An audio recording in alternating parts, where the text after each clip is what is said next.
Price lord. Very good morning. இந்த காலை வேளையில இந்த வீடியோ மூலமா உங்களை சந்திக்கிறதுல ரொம்ப ரொம்ப சந்தோஷம். ஒவ்வொரு நாளும் வேத வசனங்களை தியானிக்கிறோம். அது நம்முடைய வாழ்க்கையில பெரிய மாற்றத்தையும் மறுரூபத்தையும் ஏற்படுத்துகிறது என்பதை நான் விசுவாசிக்கிறேன். இந்த நாளில் கூட ஒரு வேத வசனத்தை நாம் தியானிக்க போகிறோம். ரோமர் 12 அதிகாரம் 2வது வசனம். உங்கள் மனம் புதிதாகிறதுனாலே மறுரூபம் அடையும். ஆங்கிலத்துல ரொம்ப அழகா சொல்லப்பட்டிருக்கிறது. Let God transform you into new person by the change the way you think.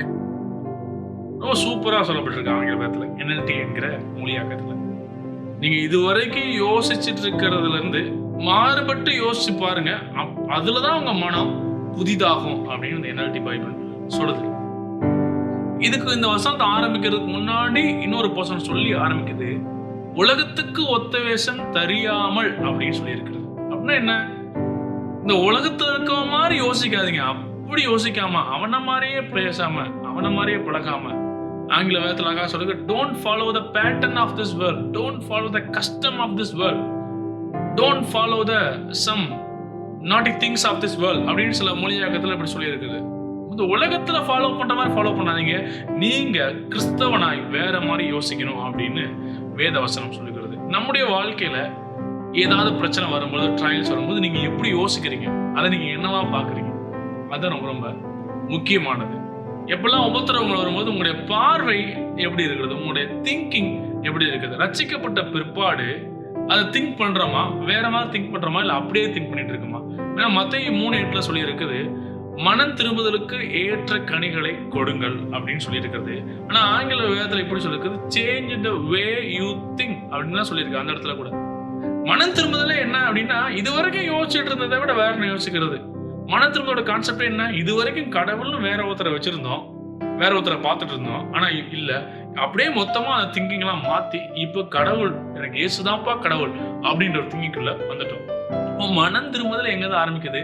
நம்முடைய சிந்தைய திருப்புதல இருந்து தான் ஆரம்பிக்கிறது. ஆனா நம்ம என்ன பண்றோம்? வெளிப்பிரகாரமா நிறைய மாற்றங்களை கொண்டு வரோம், நிறைய சேஞ்சஸ் நம்ம கொண்டு வரோம்.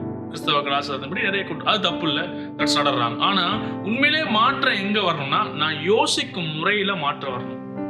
I have to change my thinking. நான் எப்படி யோசிக்கிறேன் அப்படின்றதே மாத்தணும் ஆண்டவர் சொல்றாரு. பேசிக்லே மாத்தணும்னு ஆண்டவர் சொல்றாருங்க.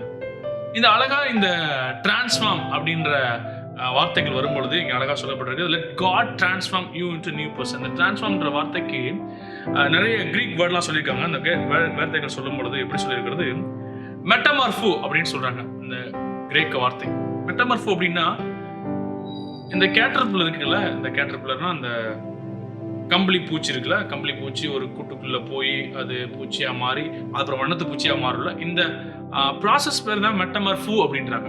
அதுக்கு பேர் தான், அதான் டிரான்ஸ்ஃபார்ம்ன்ற வார்த்தைக்கு கிரேக்க வார்த்தை மெட்டமார்ஃபோ, மறுரூபம் ஆகுதல் அப்படின்னா.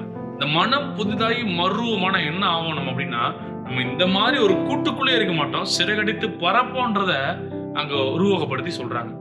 ஸோ இந்த திங்கிங் மாற்றும் பொழுது அது எந்த அளவுக்கு ஆசீர்வாதம்னா, நம்ம கிறிஸ்துவுக்குள்ள சிறகடித்து பறக்கிற அளவுக்கு அது ஆசீர்வாதம்.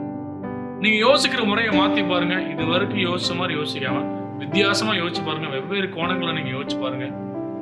நீங்க தேவனுடைய ஆசீர்வாதங்களை, தேவனுடைய வசனங்களை படிக்கும் பொழுது, ஜெபத்தை குறித்து இது வரைக்கும் உங்களை திங்கிங்லாம் எப்படி இருக்குன்னு பார்த்துட்டு வேற மாதிரி நீங்க யோசிச்சு பாருங்க. உண்மையிலே நீங்க கிறிஸ்துவுக்குள்ள சிறகடிச்சு பறப்பீங்க. நீங்க கிறிஸ்துவுக்குள்ள சிறகடிச்சு பறந்துட்டு இருக்கீங்களா, இல்ல அந்த கமலி பூச்சி போய் அந்த கூட்டுக்குள்ள அடைப்பட்ட மாதிரி அடைப்பட்டு இருக்கீங்களா? நீங்க அதுல இருந்து வெளியே வந்து அந்த கேட்டர்பில்லர் நிலைமையில இருந்து மாறி நீங்க பட்டர்ஃப்ளையா மாறுறதுதான் ஆண்டவரோட எண்ணங்க. அதுக்கு நீங்க என்ன பண்ணணும்னா, உங்க மனம் புதிதாக வேண்டும். அந்த மனம் புதிதாகிறதுக்கு முன்னாடி என்ன ப்ராசஸ்?